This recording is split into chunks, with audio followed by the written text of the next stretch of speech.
Hello friends, welcome to my YouTube channel programming with logic. Friends, हमारा आज का topic है वेरिएबल। आज हम लोग वेरिएबल के बारे में पढ़ेंगे कि आखिर वेरिएबल क्या होता है। तो चलिए शुरू करते हैं। फ्रेंड्स, शुरू करने से पहले आपसे एक रिक्वेस्ट, अगर आप मेरे चैनल पे नए हैं और आपको मेरा वीडियो अच्छा लगता है तो प्लीज़ मेरे वीडियो को लाइक, शेयर और सब्सक्राइब ज़रूर करें। तो चलिए हम लोग शुरू करते हैं। वेरिएबल वेरिएबल क्या होता है, ठीक है। तो फ्रेंड्स, मैं आपको बताऊं, वेरिएबल का मतलब ये होता है just like a container. Variable का सिंपल सा मीनिंग होता है कंटेनर, जो कि किसी वैल्यू को होल्ड करके रखे।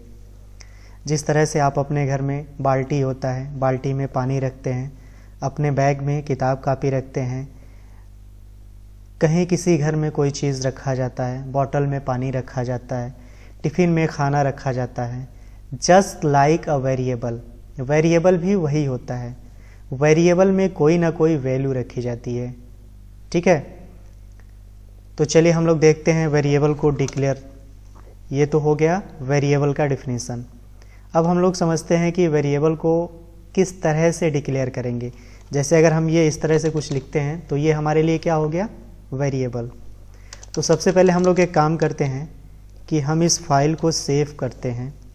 हमने एक ब्लैंक फाइल लिया, इसे सेव करते हैं कहाँ पे, सी में, जैम्प में, htdocs में जाके यूट्यूब वाले फोल्डर में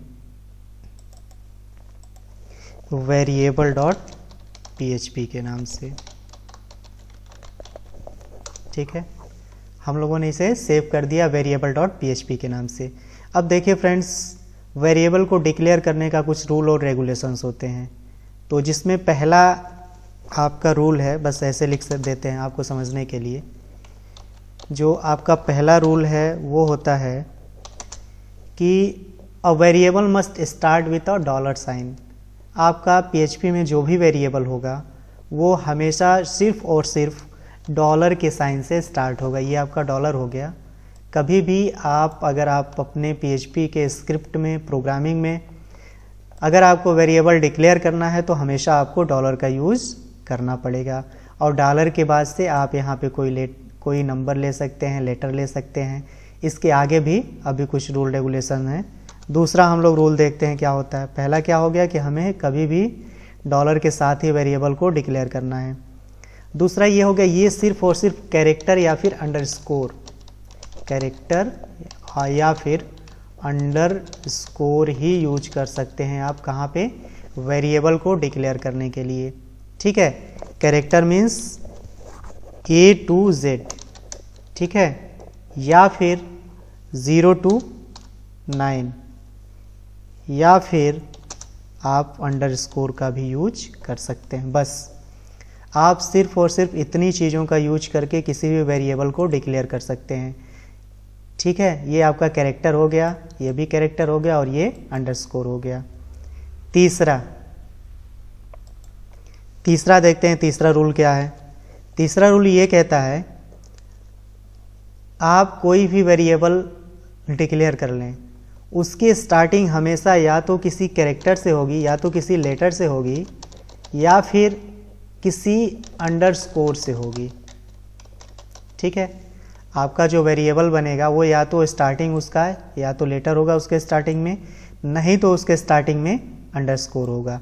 जस्ट लाइक ऐसे $ABC। ये क्या हो गया, ये आपका एक वेरिएबल, वैलिड वेरिएबल हो गया, ठीक है। या फिर आप ऐसे लिखते हैं $_ABC, ठीक है। ये भी आपका क्या हो जाएगा, ये भी आपका वैलिड वेरिएबल हो जाएगा, ठीक है। चलिए, अगला चीज़ आपको जो नहीं करना है वो क्या है कि आपका जो वेरिएबल नेम रहेगा वो कभी भी स्पेस नहीं रखेगा, ठीक है ना। आप अपने वेरिएबल नेम में कभी भी स्पेस का यूज़ नहीं करेंगे। ये बात हमेशा याद रखिएगा कि आप जब भी वेरिएबल डिक्लेयर करेंगे, कभी भी उसके स्टार्टिंग में, चाहे एंड में, कहीं पे भी, चाहे बीच में, आप स्पेस का बिल्कुल भी यूज़ नहीं करेंगे, ठीक है।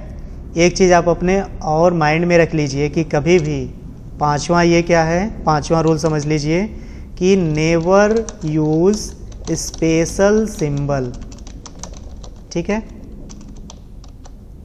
आप कभी भी स्पेशल सिंबल का यूज नहीं करेंगे व्हाइल डिक्लेयरिंग अ वेरिएबल। ठीक है, और दूसरा चीज़ ये है कि आपका जो PHP का वेरिएबल होता है वो केस सेंसिटिव होता है। क्या होता है जो PHP का वेरिएबल होता है स्टूडेंट्स? केस सेंसिटिव होता है। केस सेंसिटिव का मतलब जैसे मान लीजिए यहाँ पे मैंने लिखा है $var, ठीक, और यही मैं यहाँ पे लिख रहा हूँ $var। यहाँ पे देखिए V आपका पहला लेटर स्मॉल है और यहाँ पे V आपका पहला लेटर कैपिटल है, तो ये केस इनसेंसिटिव है। ये आप चाहें कि ये भी सही है ये भी सही है तो दोनों गलत है।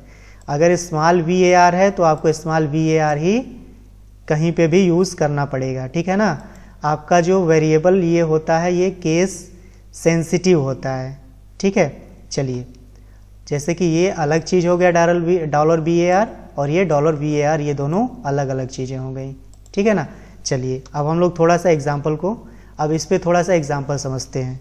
तो एग्जाम्पल समझने के लिए सबसे पहले हम क्या करेंगे, PHP का टैग ओपन करेंगे, उसके बाद से PHP टैग को क्लोज करते हैं।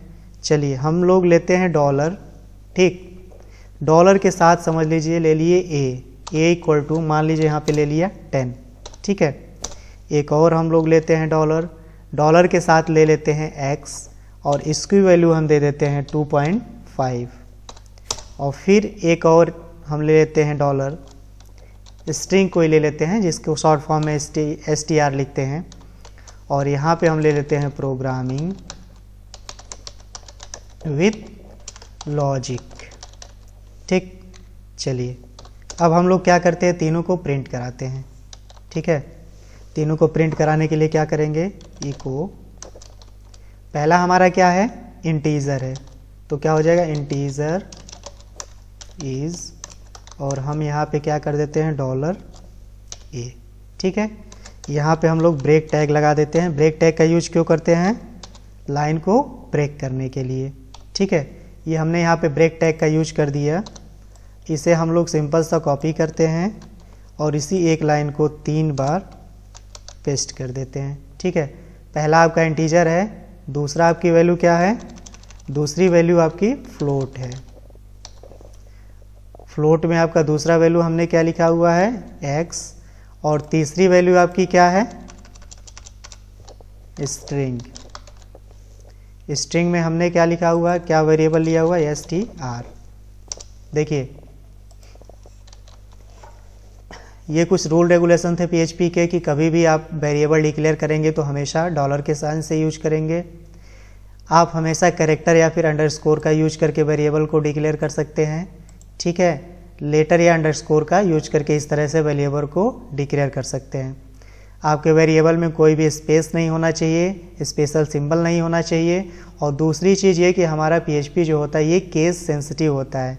मीन्स ये $var और ये $var दोनों अलग अलग चीज़ें हैं, जैसे इसमें स्मॉल भी है और इसमें कैपिटल भी है। तो चलिए हम लोग इसको थोड़ा सा प्रोग्राम करके देखते हैं। इसको हम लोग क्या करते हैं, कमेंट कर देते हैं। ठीक है, अभी ये जो प्रोग्राम हम लोगों ने बनाया है इसे हम लोग देखते हैं। चलिए इसे हमने सेव किया, हम लोग अपने ब्राउज़र पे जाएंगे और ब्राउज़र पे करके इसे रन करेंगे। देखिए PHP की कितनी अच्छी ब्यूटी है कि आपको इसको बताना नहीं पड़ेगा कि ये इंटीजर है या फ्लोट है। यहाँ देखिए मैंने $a लिया, इंटीजर ले लिया, यहाँ पे मैंने क्या लिया, फ्लोट लिया, $x में फ्लोट ले लिया, यहाँ पे मैंने स्ट्रिंग लिया, ये सीधे स्ट्रिंग ले लिया। हमें कुछ बताना ही नहीं पड़ेगा इसे। चलिए हम लोग इसे रन कराते हैं, localhost/youtube/ हमने क्या फाइल का नेम बनाया है, variable.php, इसे रन कराते हैं। ठीक है, तो देखिए फ्रेंड्स ये हम लोगों ने क्या किया, पहला क्या था, इंटीजर था, यहाँ पे इंटीजर वैल्यू आ गई।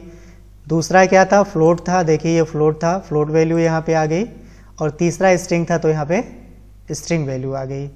मीन्स हमें PHP में क्या करना पड़ा, हमें पहले से नहीं बताना पड़ा। जैसे हम लोग सी में प्रोग्रामिंग करते थे तो क्या करते थे, उसमें पहले बताते थे कि ये आपका इंटीजर रहेगा, इंट ए रहेगा, फ्लोट बी रहेगा, स्ट्रिंग सी रहेगा, इस तरह से हम लोग डिक्लेयर करते थे।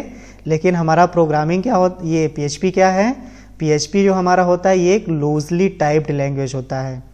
लूजली टाइप का मतलब क्या हुआ, ये ऑटोमेटिक क्या करता है, जो भी हमारे इधर राइट साइड में जो भी वैल्यू रहेगी उसको ऑटोमेटिक वेरिएबल में उसी हिसाब से कन्वर्ट कर देगा। आइदर अगर वो स्ट्रिंग है तो स्ट्रिंग में कर देगा, कैरेक्टर है तो कैरेक्टर में कर देगा, जो भी है वह इंटीजर है तो इंटीजर में कर देगा। ठीक है, PHP is a loosely typed language, means it converts the variable into correct data type. ठीक है, तो देखिए इस तरह से हम लोगों ने यहाँ पे सिंपल सा डिक्लेयर कर दिया। यहाँ पहले कुछ नहीं बताया कि ये क्या है, लेकिन ये ऑटोमेटिक यहाँ पे इंटीजर प्रिंट कर दिया, फ्लोट प्रिंट कर दिया और स्ट्रिंग प्रिंट कर दिया। तो फ्रेंड्स, आई होप आपको ये वीडियो समझ में आया होगा और किस तरह से हम लोग वेरिएबल डिक्लेयर करते हैं, वेरिएबल क्या होता है, ये चीज़ें समझ में आई होंगी। तो friends, thanks for watching, keep watching, thank you very much.